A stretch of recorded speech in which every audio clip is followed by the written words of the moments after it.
a gente passar, né? As pessoas que estão em tratamento, quando vão passar por tratamento, é importantíssimo que se mantenham em silêncio, porque vocês, além de estarem recebendo o tratamento quando estão aqui dentro, estão auxiliando no tratamento quando mantêm as suas vibrações, para que lá dentro tudo corra em harmonia. E no mesmo tempo em que a gente está aqui buscando por nós, a gente pode se lembrar de alguém que está precisando de uma prece, alguém que está passando por dificuldade, alguém que está no hospital, alguém que está precisando de uma assistência. E o processo da cura espiritual não é só estar dentro da câmara de passe e tomar um passe, porque ali é uma parte, a outra parte é a cada um das pessoas que estão passando por tratamento tem que fazer a sua parte. Então, a proposta é o seguinte: se você não se melhorar, se você não fizer a sua reforma íntima, o tratamento espiritual não vai surtir efeito. Se você entrar dentro de uma câmara de passes totalmente desacreditado, não confiando, sem fé, a espiritualidade não consegue trabalhar, porque você passa a ser refratário ao tratamento. Então, precisa haver essa união, essa simbiose entre nós e a parte espiritual para que realmente a coisa flua, para que a coisa. Então, o problema todo é que nem por que a gente tem a musicoterapia. A musicoterapia é para justamente as pessoas cantarem, e no momento em que estão cantando, elas estão se desprendendo dos seus problemas, esqueceu que brigou com a esposa, esqueceu que deu uma martelada no dedo, e assim por diante. Então, aí você fica mais aberto para poder receber os tratamentos espirituais. Por isso que nós temos a musicoterapia. E a gente está aprimorando ela, está tentando cada vez melhorar para que realmente a gente chegue num consenso que é o objetivo da musicoterapia.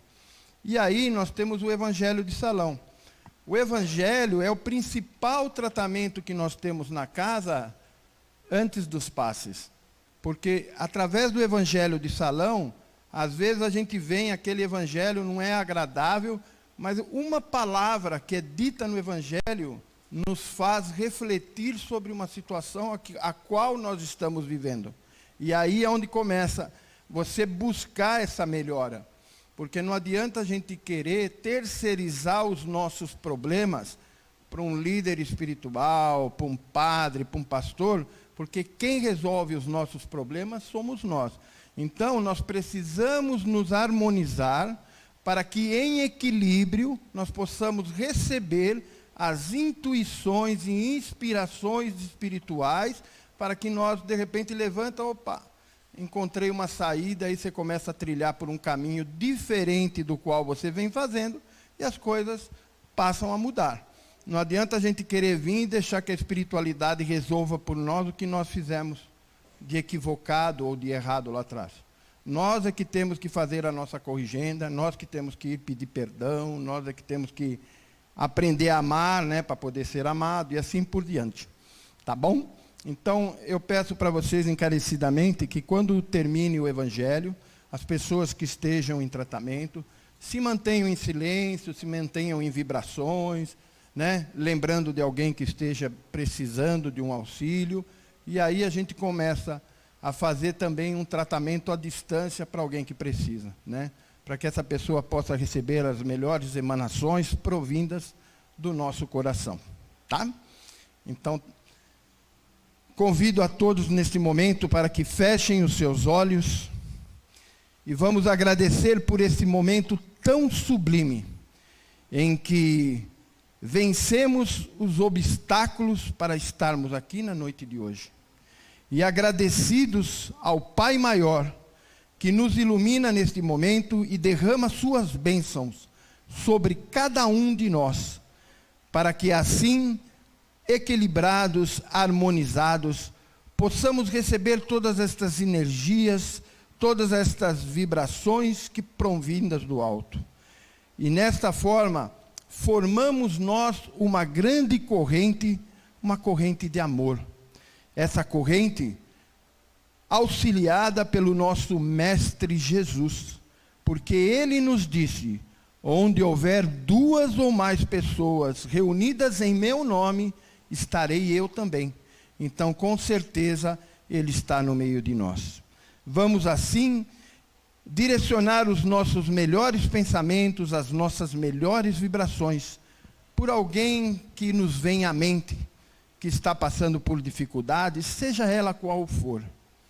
Vamos vibrar também por os nossos irmãos que estão nos pontos mais longínquos deste planeta e passam por dificuldades.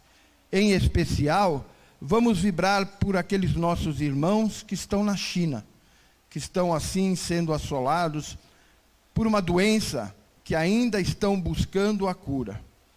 Para que estas vibrações, somadas a tantos outros irmãos de tantas outras casas espíritas, credos e religiões, possamos unir vibrações positivas para que os cientistas possam encontrar o antídoto de cura para essa doença, para que não se transforme numa epidemia ou numa pandemia, enfim. E assim vibremos por nós. Vamos vibrar pelo nosso lar. Aquele lar tão aconchegante ao qual nos dirigimos após um dia de trabalho, após uma noite de estudo, aonde nos encontramos com os nossos amigos aos finais de semana, enfim. Que ali seja um lar de luz, que resplandeça a sua luz em todas as direções, contaminando aos nossos vizinhos, para que através dos nossos exemplos possamos de fato propagar o maior ensinamento que o nosso Mestre Jesus nos trouxe, que foi amarmos-nos incondicionalmente. E desta forma, nombrando ao nosso irmão Mestre Jesus, fazemos a oração que ele nos ensinou. Pai nosso que estás no céu, santificado seja o vosso nome. Venha a nós ao vosso reino, seja feita a vossa vontade, assim na terra como no céu. O pão nosso de cada dia nos dai hoje. Perdoai as nossas ofensas, assim como nós perdoamos a quem nos tem ofendido. E não nos deixeis cair em tentação, mas livrai-nos do mal. Que assim seja. Graças a Deus. Graças a Deus. O evangelho da noite que nos foi sugerido é o óbolo da viúva, que está no capítulo 13, no item 3 do evangelho segundo o Espiritismo. Tá? Mas antes propriamente de entrar no evangelho segundo no evangelho da noite, eu queria mostrar para vocês. Liga. Funciona.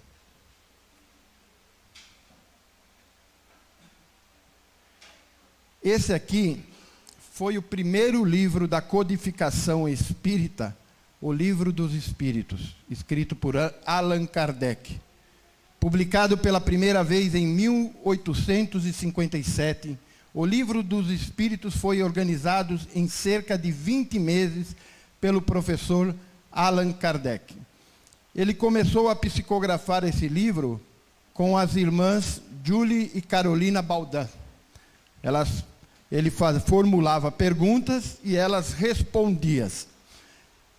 E aí, posteriormente, depois de um tempo, ele não estava contente com as respostas recebidas, porque ele era cético, ele não acreditava, né, nas comunicações, nas manifestações espíritas da época, já que em Paris, na época, era a coqueluche do momento lá, nos salões, os divertimentos, das mesas girantes e assim por diante.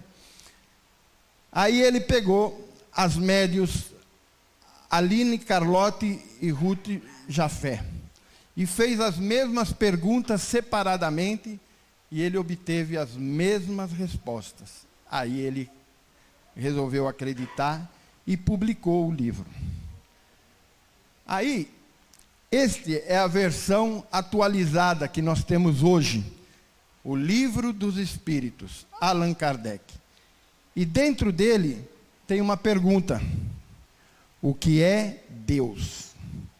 E Deus, de acordo com os Espíritos, a inteligência suprema, causa primária de todas as coisas. Ou seja, Deus sabe de tudo.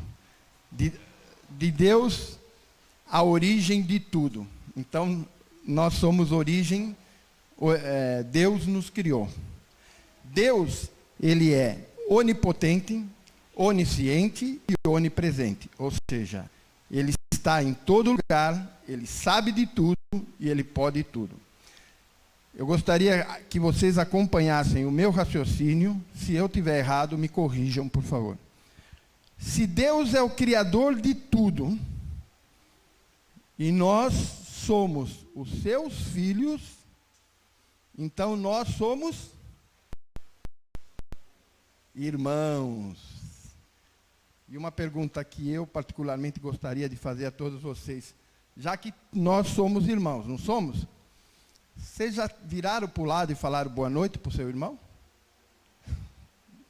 Boa noite. Tudo bem? Boa noite a todos.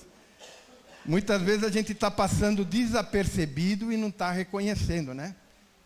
As tribulações da vida, muitas vezes fazem com que nós não conheçamos nem quem vive ao nosso lado. A gente entra, um entra por uma porta, outro sai pela outra, não sei o quê, né? E assim por diante. Então, já que nós nos apresentamos como irmãos, né? Então vamos ao Evangelho. O óbolo da viúva. Estando Jesus sentado de frente ao gasofilácio, gasofilácio, para quem não sabe, era uma urna que naquela época tinha onde que se colocava as oferendas, tudo, então se colocava ali. Observava ele que modo deitava o povo ali o dinheiro, e muitos que eram ricos deitavam com a mão larga. E tendo chegado uma pobre viúva, lançou 2 pequenas moedas que importavam R$1. E convocando seus discípulos, lhes disse: na verdade vos digo, quem mais deitou esta pobre viúva do que todos os outros que deitaram no gasofilácio? Porque todos os outros deitaram do que tinham de sua abundância. Porém, esta deitou a sua mesma indulgência, tudo o que tinha e tudo o que lhe restava para o seu sustento. Então, aqui nessa passagem do Evangelho, nós temos o princípio da caridade, do que é realmente a caridade. Porque os ricos deitavam na mão larga, ou seja, demonstravam aquilo quando estavam dando a oferenda, né? Então essa oferenda não tem valor algum, porque você está fazendo ao passo que você quer o reconhecimento por uma ação. E a gente sabe que a caridade, ela passa por desapercebido. Ninguém precisa saber o que você fez ou deixou de fazer. O que a mão direita faz, a esquerda não precisa ficar sabendo. E muitas vezes nós agimos dessa forma, né? Então a gente vê uma pessoa mais humilde, mais pobre, você passa todo dia por ela e não reconhece.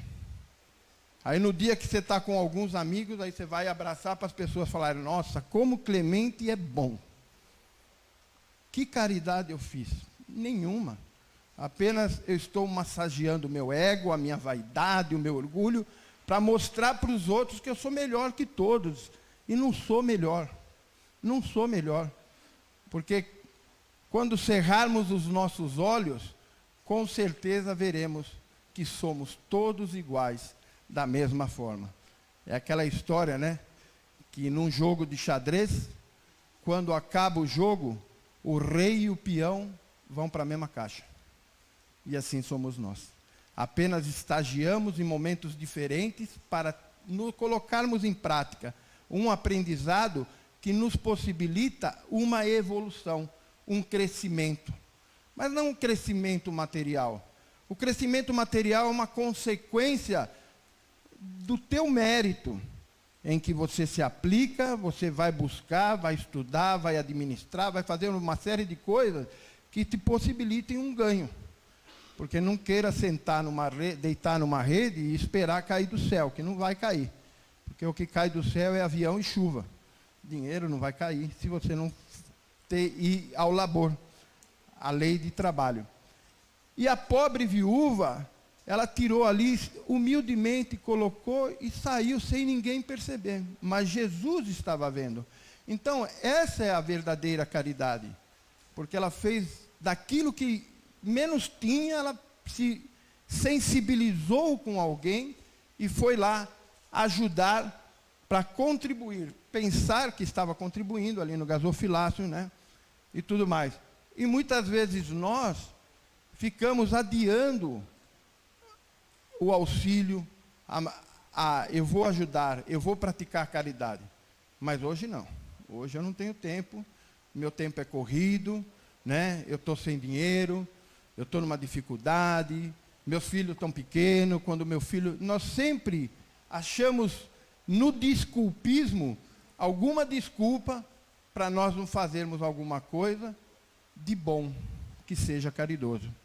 Mas quando nós falamos em caridade, muitas vezes nós pensamos assim, eu vou ter que dar alguma coisa, uma roupa, dinheiro, esmola, comida, não é assim?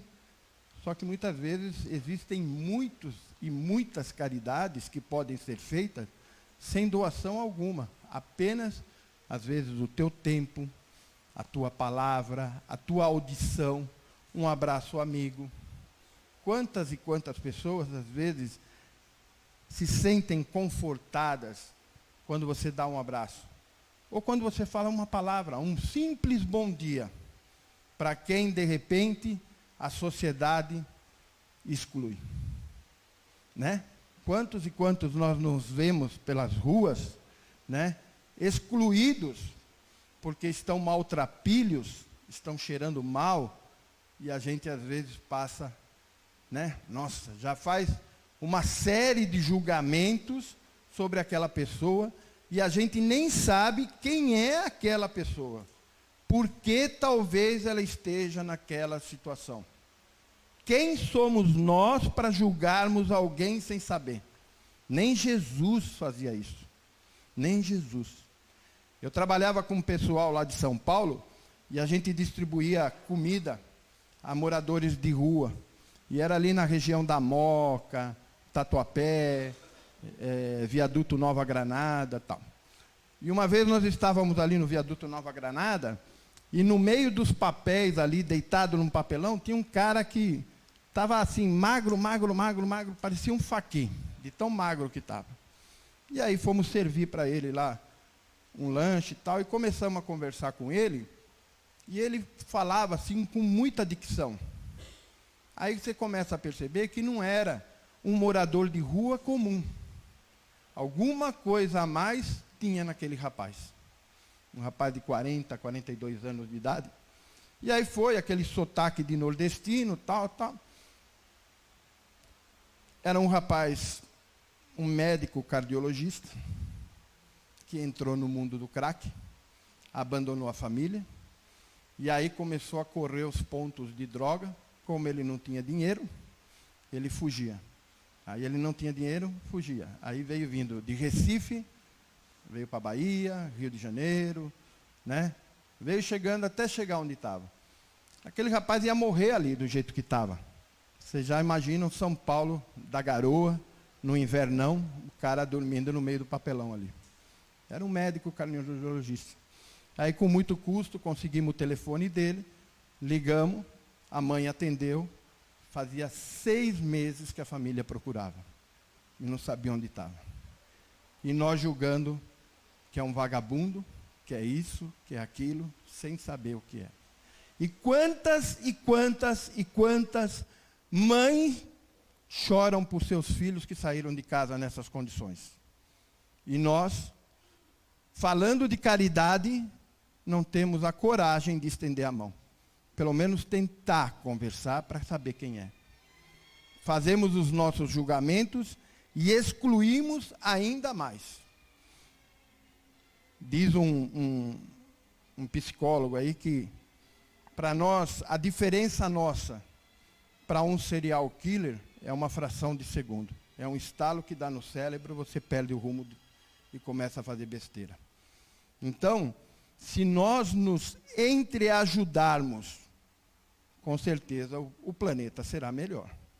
Se nós fazermos as nossas vibrações, se nós, quando estivermos esperando para passar no tratamento, para passar por um passe, ao invés de eu tentar colocar os assuntos da semana em dia, já que eu saí da minha casa, abandonei a televisão, a novela, né, eu vim em busca, porque eu não contribuo com essa busca, auxiliando através de emanações positivas dos nossos pensamentos.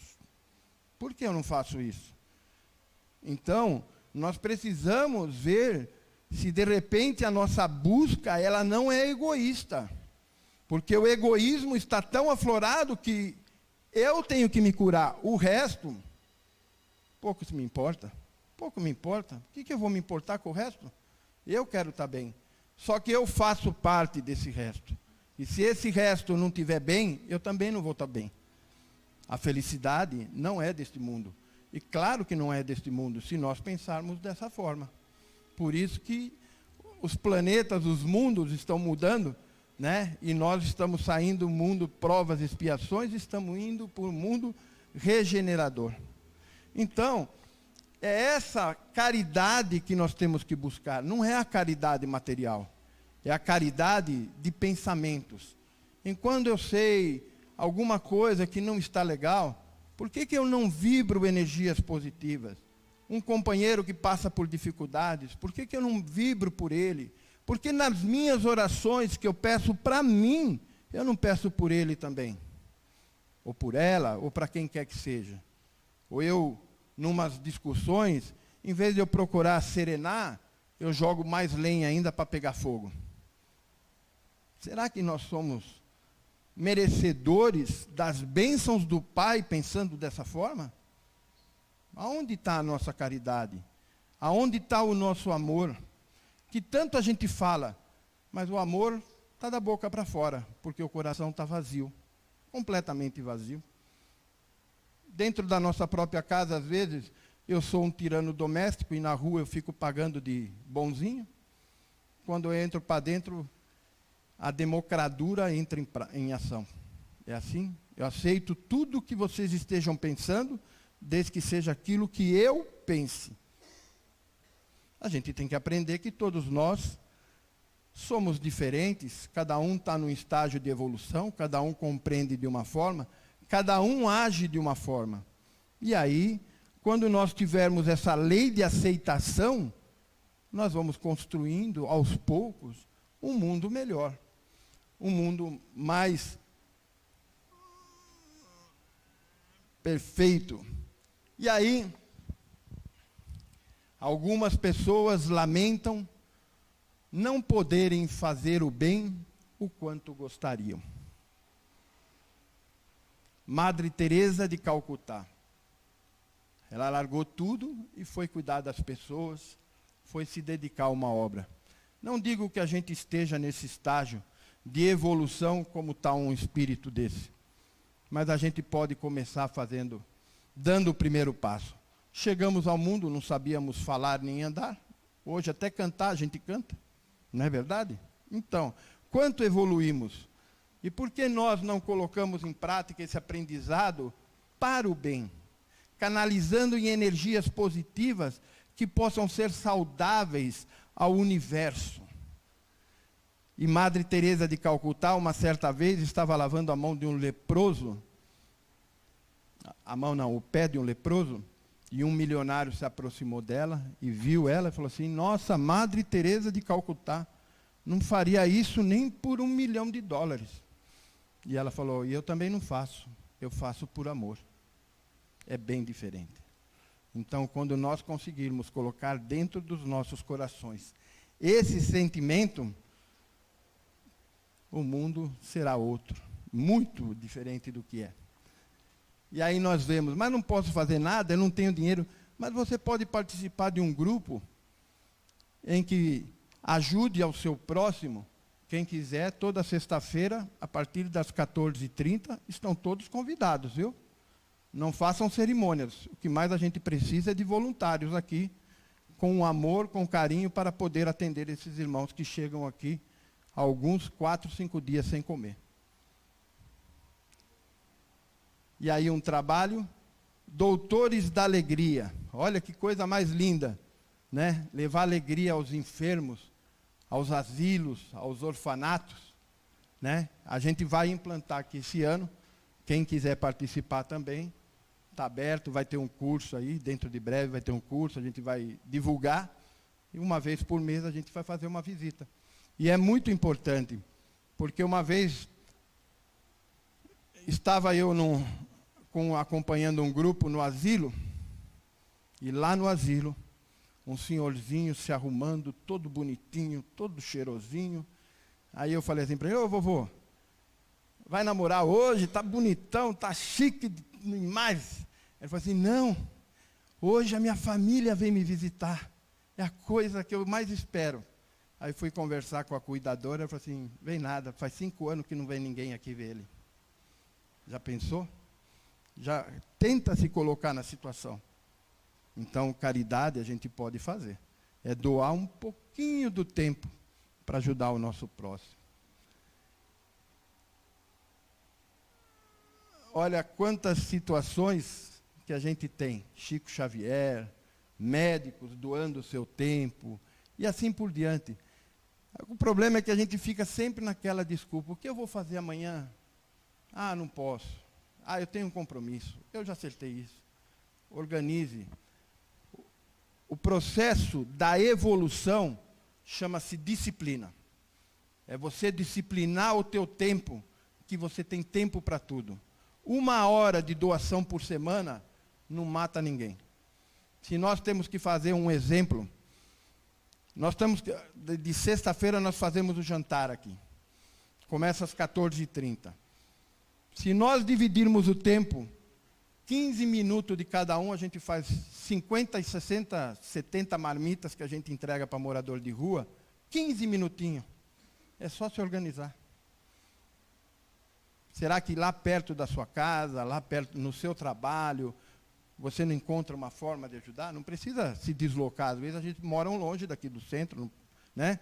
Tem todo o processo de deslocamento. Ah, mas quando eu ganhar na loteria, aí eu vou poder fazer a caridade, porque eu vou ajudar, faz tudo aqueles planos.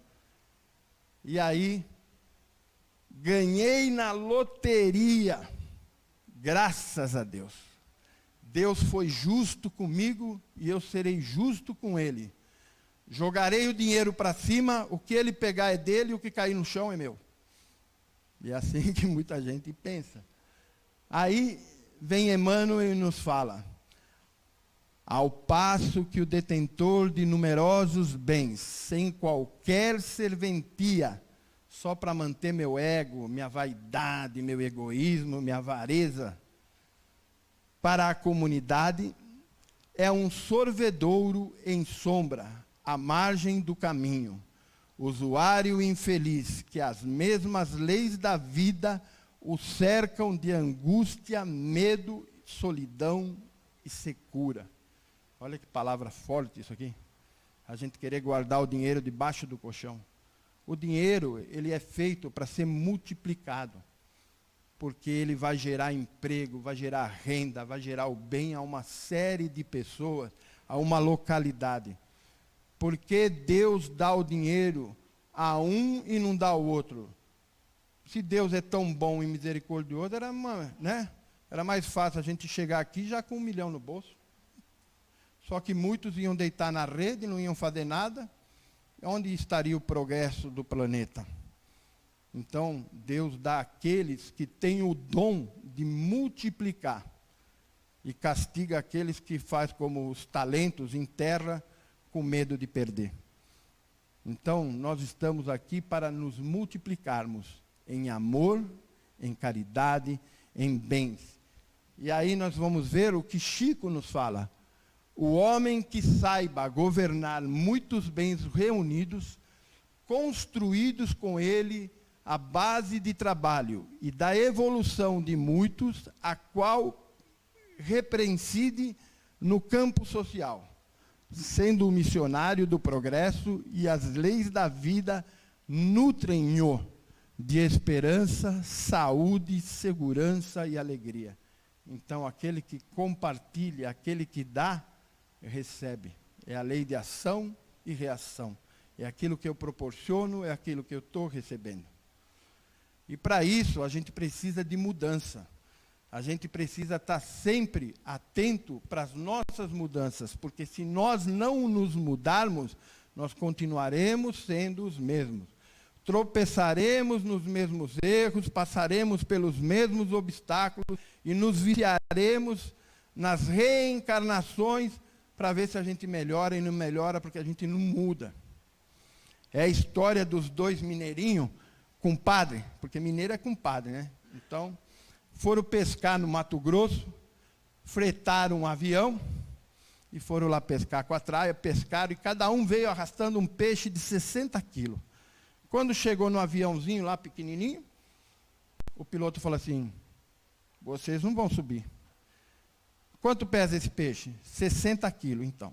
O avião comporta o piloto, 2 passageiros e um peixe de 60 quilos.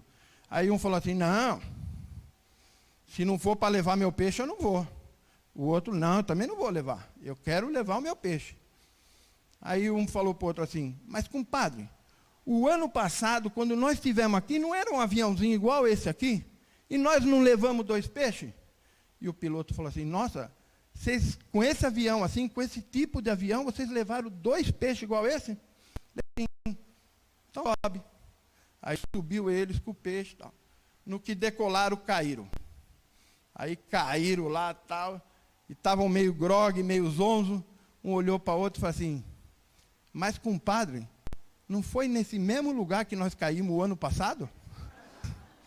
Então, se você não dá, você vai estar caindo sempre no mesmo lugar. Você vai estar sempre tropeçando na mesma pedrinha que você colocou no seu caminho. O nosso processo é de mudança. E esse é o Evangelho da noite. Agradeço de coração e convido a todos para que fechem os seus olhos. E já que estamos com os olhos fechados e com o coração aberto, vamos emanar as melhores energias para este universo. Para que esse universo, saturado de energias positivas, conspire ao nosso favor e a de todos que habitam nesse planeta. Para que a saúde, a paz, a prosperidade possa estar como um todo, quando as consciências se despertarem e seguirem no caminho que nos leva ao Pai. E para isso Ele enviou o nosso Mestre Jesus, para nos ensinar, para exemplificar cada passo que damos no caminho do bem. Que possamos ser atendidos dentro dos nossos propósitos, de acordo com o nosso merecimento. Que possamos levar essas energias aos nossos familiares, aos nossos amigos, aos nossos companheiros de trabalho e aqueles que nos encontramos pela rua, que possamos dar um abraço afetuoso, uma palavra de carinho, uma palavra cheia de amor e de esperança, para que aquele que talvez esteja passando por dificuldade possa despertar e encontrar seu caminho de evolução.